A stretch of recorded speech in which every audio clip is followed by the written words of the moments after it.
Let the words of my mouth and the meditation of my heart be acceptable in thy sight, O Lord. The meditations of my heart today are in 1 Corinthians chapter 15, verses 20 to 22.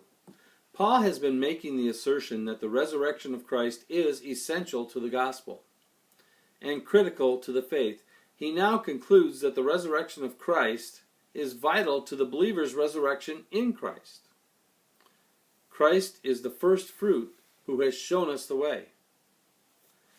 Verse 20 says, Now Christ is risen from the dead and has become the first fruits of those who have fallen asleep.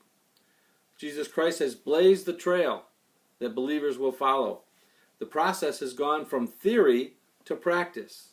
That's an important point. There's no guesswork in God. This is a working model. God knew what mankind needed, and he provided the working model in Christ and in his resurrection. Verse 21 says, By man came death, by man also came the resurrection of the dead. Man sinned, by man came death, sinned and was separated from God. But in man, Jesus Christ, there came a pathway back to hitting the target of holiness that we missed when we sinned.